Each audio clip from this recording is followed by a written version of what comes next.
I'm Harper, and I've never been the type to turn away from love stories where the guy sweeps the girl off her feet. So when Aaron showed up, with all his sweet texts in the morning and calls at night asking about my day, I fell hard. It's almost laughable how quick I was to think, this is it. This is love. My friends, they'd look at us and say we were cut from the same cloth, meant to be. But there was Grandma June, with her head full of wisdom and a lifetime of watching seasons change. She'd always say, Harper, honey, watch the signs. When a man wants all your time, there's a chance he's not just in love. Could be he's trying to own you. I would laugh it off. Nana with her old-timey ideas about men and their ways. Aaron was different, or so I believed. There we were, on an evening that felt like every other evening we'd spent together. Sitting on my worn-out couch, he held my hand a little too tight when he asked about my day. Met anyone interesting at work today? He asked. I'd tell him about the regulars, skipping over the mundane bits. It's the same folks every day, you know that. And no one knew? No one took an interest in you? His tone was casual, but his grip wasn't. Just the usual. Why so curious? I tried to pull my hand away lightly, trying to lighten the mood. Just making sure we're good, that's all, he replied, his smile not quite reaching his eyes. We were drifting with the TV chattering in the background, filling the silence. It was the same subtle pressure I'd felt countless times before but always managed to brush aside. It was then Grandma June's words crept back, making my heart sink a bit. There's a fine line. A warning I never really heeded. The night dragged on. We sat together, but my mind was miles away, tangled in Grandma June's warnings and this knot in my stomach that just wouldn't loosen up. When Aaron left, he took part of my peace with him. Locking the door behind him, I leaned back and let out the breath I'd been holding. I was alone with the silence of my apartment and the whispers of doubt that echoed louder in the space he'd vacated. I thought about calling Grandma June, but it was late, and this was my mess to figure out. As the digital clock on the microwave blinked to the rhythm of my unease, I realized that there's a thin line, all right, between love and a cage. And I was the one who ignored the signs, thinking they were roses instead of the red flags they really were. Aaron and I had said I do, and we started our married life in my little home cloaked in ivy. But after we settled in, things began to change. One night we were sitting on our porch, the air was filled with the scent of the nearby pine trees. Aaron's hand was resting on mine, a bit too firmly, and his voice cut through the calm as he asked, "Who's that new guy working with you?" "Oh, that's just Peter. He's in the marketing department," I replied, trying to sound as neutral as possible. He hummed, and I could see that familiar tension in his jaw. I knew that look, it was the same one he had when he thought something wasn't quite right. Over time, Aaron's questions weren't just questions anymore. They were like probes, digging for something he seemed convinced he'd find. Then he started on my clothes. It was a Sunday morning, and I was picking out a dress for brunch with friends. "That one's pretty," he said, nodding toward a neutral-toned dress. I was thinking of wearing the blue one. "It's more cheerful," I suggested, holding up my favorite dress, the one that made my eyes shine a little brighter. He shook his head. "You'd stand out too much. Wear the other one," he insisted, and it wasn't a suggestion. "But Aaron, it's just a dress," I said, trying to keep the peace. "Just trust me on this, Harper. I'm looking out for you," he said, but it didn't feel like looking out. It felt like locking up. His preferences spilled over from my wardrobe to our social life. Dinners with friends became less frequent, my phone buzzed less, and it wasn't long before those invites stopped coming in altogether. One evening, he flopped down on the couch next to me, a scowl on his face. "Mark called. Wants us to meet them for drinks next Saturday." "Told him we're busy," he said, reaching for the remote. "We are?" I asked, surprised. I hadn't seen Mark and Laura in weeks. They were our couple friends, the ones we used to double date with regularly. Aaron flicked through the channels, not meeting my eye. "We don't need to spend time with them so much." You've got me, and I've got you. That's enough, isn't it? I paused, the words catching in my throat. I should have argued, reminded him that we were our own people, but a part of me was too tired to fight over something I knew I couldn't win. That's enough, I echoed, but it sounded like I was trying to convince myself. This was my life now, a life where what I wore and who I spoke to became territories Aaron felt entitled to claim. And every time I'd let it go, he'd take a little more. I was losing bits of myself, and it wasn't until I came across an old photo of myself laughing with friends that I realized just how much had been chipped away.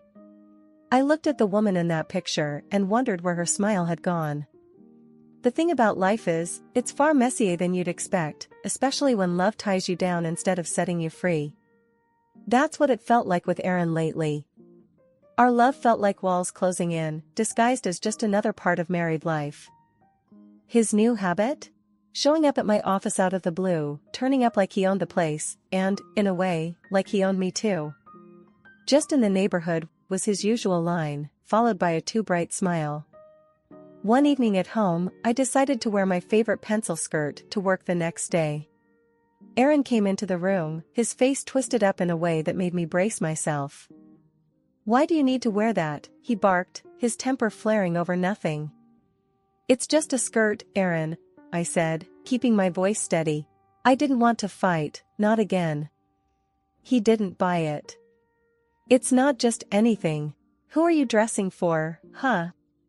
His voice was a sharp jab, his suspicion naked and unashamed. "I dress for myself, Aaron. Since when is that a crime?"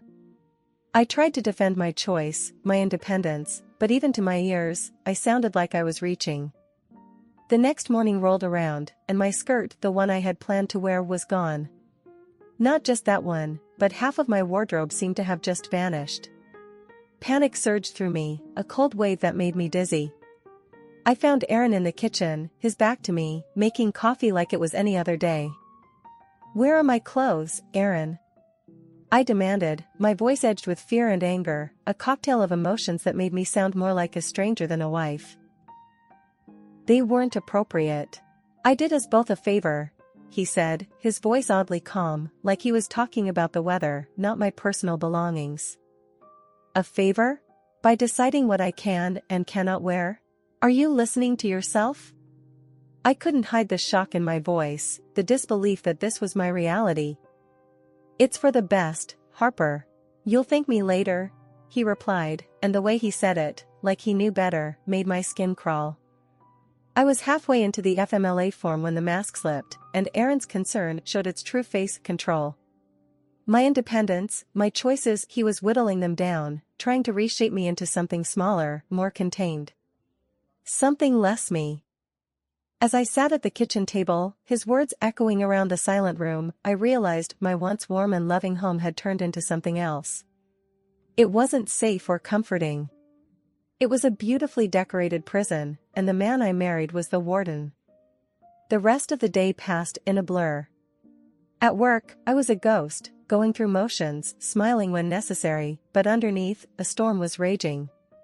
I spent hours at my desk, looking at the family pictures on my phone, the ones where Aaron looked like the perfect husband. Now, they just felt like scenes from a different woman's life. That evening, I sat in the car outside the house for a long time, the engine humming softly. Stepping through that door took a strength I wasn't sure I had, because inside that house waited a life that was slowly suffocating me. The door creaked as I finally turned the key and stepped inside. The smell of dinner hit me, and there was Aaron, all smiles and kisses, acting like today was just another day. But it wasn't, and the sad thing was, I wasn't sure if tomorrow would be any different. At work, Mr. Jacobs, my boss, dropped a fat file on my desk. "Got a new project for you, Harper. It's going to need some late nights, but you're the best for the job." "Pleasure's all mine, Mr. Jacobs." I managed a smile, ignoring the sinking feeling in my stomach. At dinner, I broke the news. Aaron's fork clattered against his plate, his eyes narrowing to slits. "You'll quit?" he demanded, words sharp and clear. "Aaron, quitting isn't as easy as you make it sound. I'm good at what I do, and yes, we do need the money. I reminded him, hoping some sense would seep into the conversation. But his fists balled up on the table, his anger as clear as day. "No wife of mine will slave away for some boss's whims," he almost yelled. It was right then that his mother, Evelyn, appeared, like a ghost at our table. Always on cue, always trembling with some kind of worry.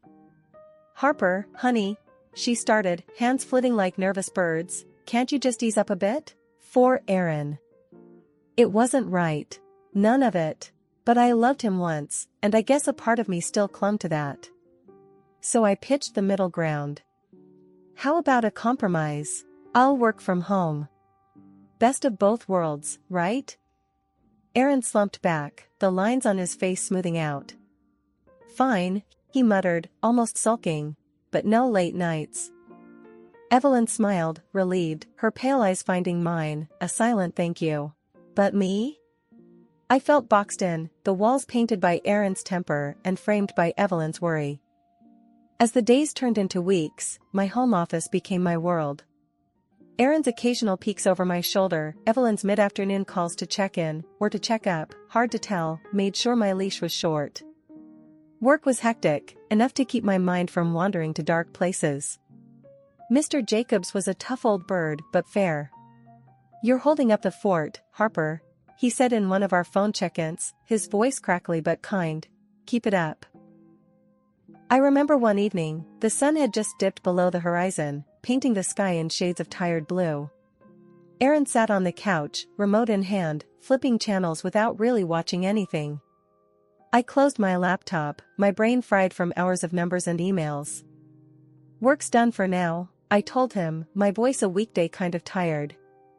He grunted, a noise that wasn't yes or no, just Aaron for, "I heard you."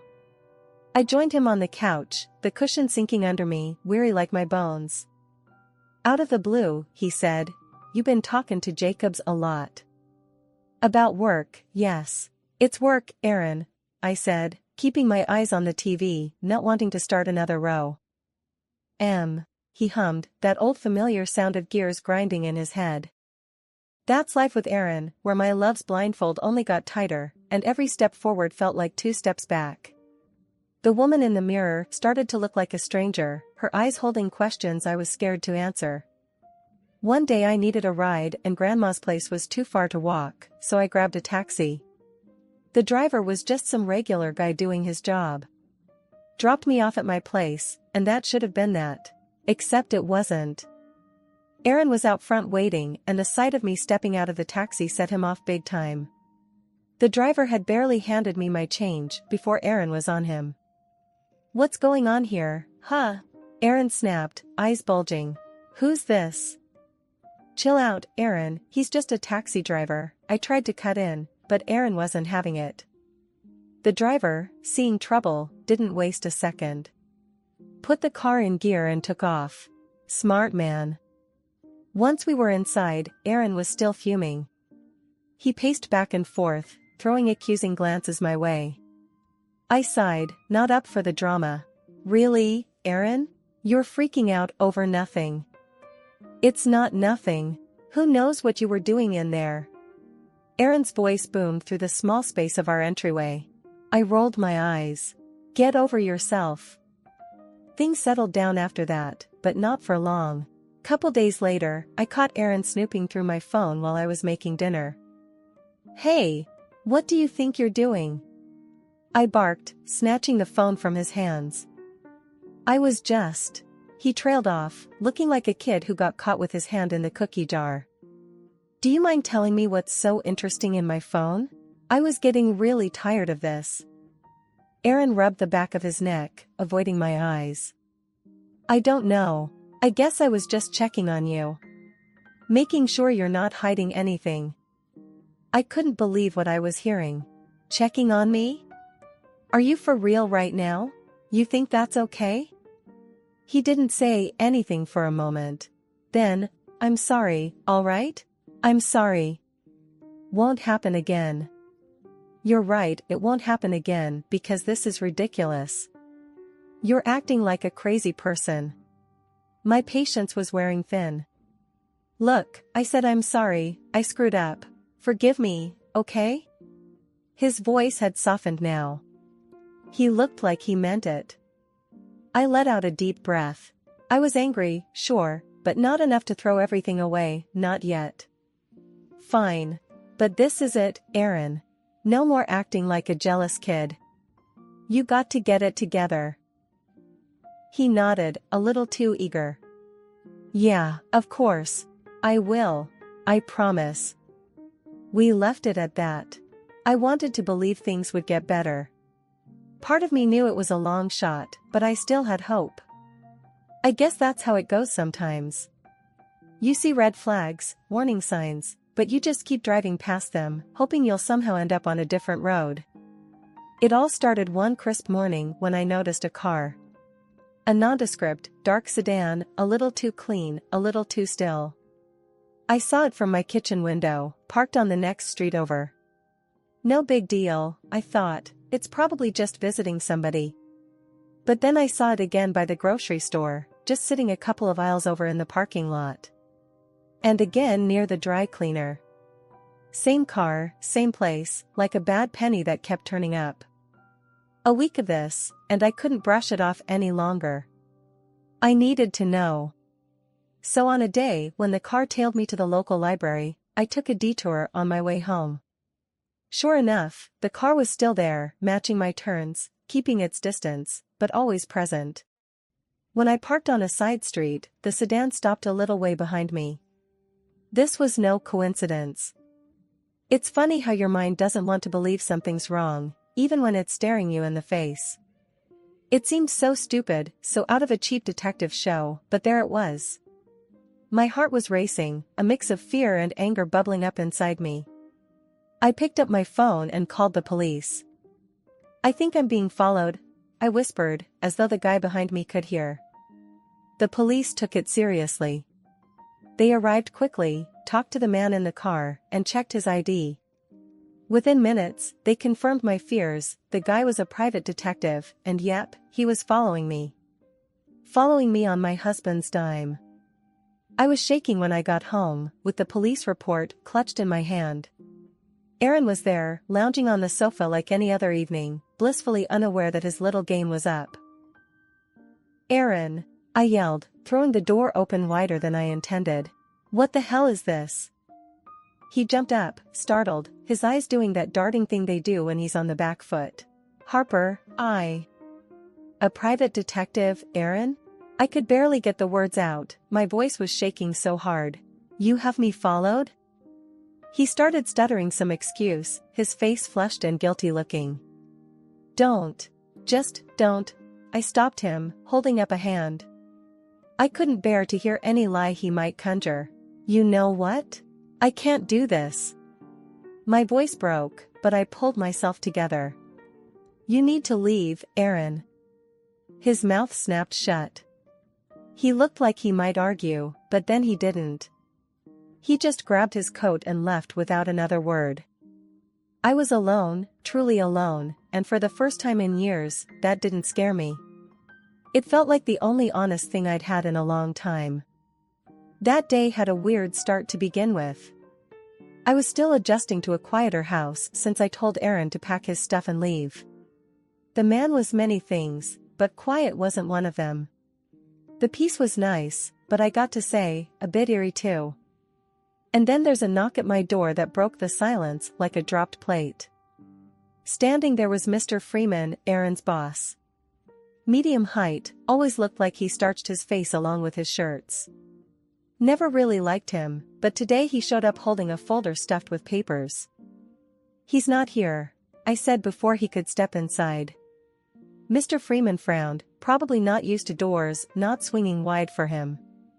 I've got some important documents for him. Work stuff. I sighed. If Aaron had $1 for every time he was important, we'd be living in a mansion. Well, he's not here. Can I give them to him when he comes back? Mr. Freeman considered it, then nodded. I suppose. Can I come in for a moment? I've been driving for hours. Guess his car was as fancy as his suit, all black and shiny out there. But sure, I thought, why not? I ushered him inside and waved at the kitchen. Take a seat. You want some tea? He plunked down like a sack of flour, weary from the road or life, hard to tell. Tea would be good, thank you, Harper. I put the kettle on and scooped some leaves into the pot. Professional habit. I used to like playing the good hostess. That's when I saw it through the kitchen window, flames dancing around Mr. Freeman's car like it was celebrating something. I shoved Mr. Freeman's tea towards him, half made. Your car.